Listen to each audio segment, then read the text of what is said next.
సోదరీ సోదరులందరికీ నమస్కారాలు. సోదరి జూన్ 11 పూజ్య బాబూజీ శత జయంతి ఉత్సవాల సందర్భంగా 1999లో మన మిషన్ ప్రచురించిన బిలవ్డ్ రిమెంబర్డ్ పుస్తకానికి ఎడిటర్గా బాధ్యత నిర్వహించారు. బాబూజీతో ఆమె పరిచయం గురించి, 1999లో ఎడిటోరియల్ బాధ్యత నిర్వహిస్తున్నప్పుడు ఆమెకు కలిగిన అనుభవం గురించి ఆమె ఇలా వ్రాశారు. బాబూజీ మహారాజును ఈ జీవిత కాలంలోనే మరింతగా తెలుసుకోగలగాలని నేను భావించాను. అయితే వారి పరిచయమే ఎంతో అదృష్టమో నేను అర్థం చేసుకున్నాను. ముఖ్యంగా వారికి నేను తెలుసు. చాలా సంవత్సరాలుగా వారు వేసిన ప్రశ్న నా చెవుల్లో మార్మోగుతూనే ఉంది. అది వారు నన్ను అడిగినప్పుడు మొదట నేను అవాక్కయ్యాను. ఆ ప్రశ్న ఏమిటంటే, నా నుండి నీకు ఏమి కావాలి అని. ఆ ప్రశ్నలో నీకు అన్న పదాన్ని ఆయన నొక్కి చెప్పారు. ఆ సమయంలో వారి చుట్టూతా ఉన్న సమూహంలో నవ్వుతూ ఆనందిస్తూ నేను కూర్చుని ఉన్నాను. వారు అడిగిన ఆ ప్రశ్నకు నిశ్చేష్టతతో అప్రయత్నంగా నేను మీలా ఉండాలని కోరుతున్నాను అని సమాధానం ఇచ్చాను. దానికి ఆయన నవ్వి అది కష్టమేమీ కాదు అని అన్నారు. ఇక నేను వారు అడిగిన ప్రశ్నపై ఆశ్చర్యపోతూ ఆలోచించసాగాను. ఆయన నన్ను ఎందుకలా అడిగారు అని. దాని అర్థం ఏమై ఉంటుంది? వారు నాకేం చెప్పదలుచుకున్నారు? అల్లరి చేసే చిన్న బిడ్డకు ఆడుకునేందుకు ఒక బొమ్మనిచ్చి అల్లరిని మాన్పించే తల్లిలా బాపూజీ మహారాజ్ నాకు ఆ ప్రశ్నను బహుమతిగా ఇచ్చారు. నిజానికి నేను షాజహాన్పూర్లో ఏం చేస్తున్నానో నాకు తెలియదు కనుక నేను దాని గురించి ఆలోచిస్తానని వారికి తెలుసు. నన్ను భవిష్యత్తులో ఆధ్యాత్మిక మార్గంలో పురోగమింప చెయ్యాలంటే నా జుట్టు పట్టుకొని నన్ను బలవంతంగానైనా ఈ మార్గంలో స్థిరంగా అడుగులు వేయించాలని ఆయనకు తెలుసు.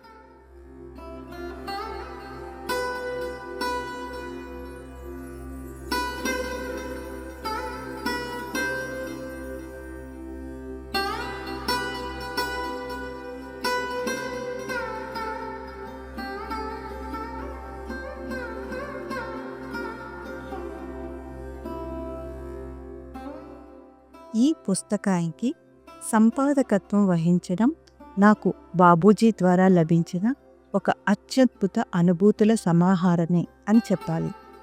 నాకు ఈ పనిలో నాలో గత 30 సంవత్సరాలుగా లేని ఒక రకమైన అపరిమిత శక్తి ప్రసాదించబడిందని చెబితే సరిపోతుందేమో. దానితో పాటు ఈ పనిలో నిరంతరం బాబూజీ నాతోనే ఉంటూ ఈ నిర్వహణకు అవసరమైన తాత్వికతను కూడా ప్రసాదించారు. గత కొద్ది నెలలుగా నాకు బాపూజీతో ఏర్పడిన సాన్నిహిత్యం వారి జీవిత కాలంలో నేను పొందలేదు. దాని ఫలితంగా నా హృదయం వారి గురించి మరెంతో తెలుసుకోగలిగింది. అయితే ఆ తెలుసుకోవడం అనేది ఇంకా ప్రారంభం మాత్రమే. నేను దీన్ని వ్రాస్తున్నప్పుడు నాకు బాబూజీ ముసిముసి నవ్వు గుర్తొస్తుంది. గతంలో నిజంగా దాని సారం నాకు అవగతం కాలేదు. అయితే ఇప్పుడు ఆ నవ్వే ఎంతో విజ్ఞతతో పరిపుష్టమైంది. ఇప్పుడైనా ఎప్పుడైనా ప్రేమ స్వభావమే అందర్నీ జయిస్తుంది.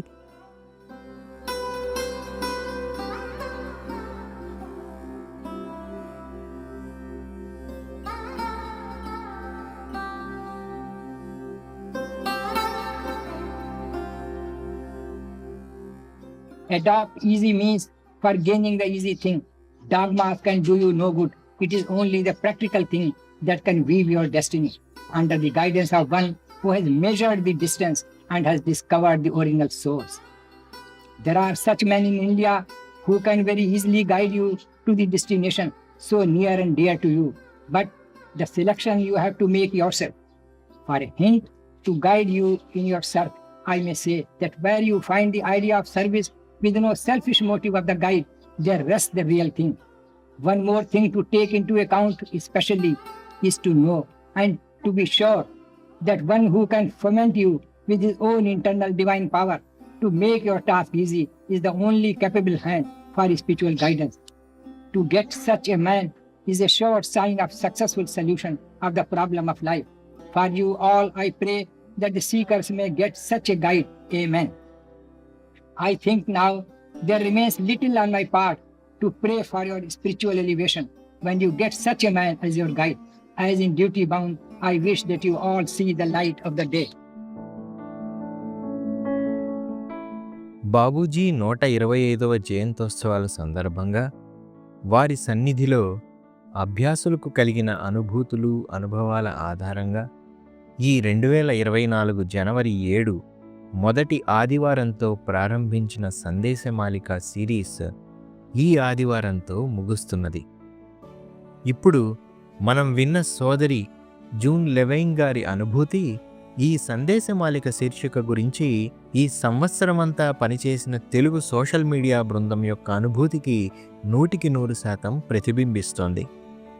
ఈ అవకాశం అందించిన పూజ్య బాబూజీకి, దాజీకి మన సోషల్ మీడియా హృదయపూర్వకంగా ధన్యవాదాలు సమర్పిస్తోంది.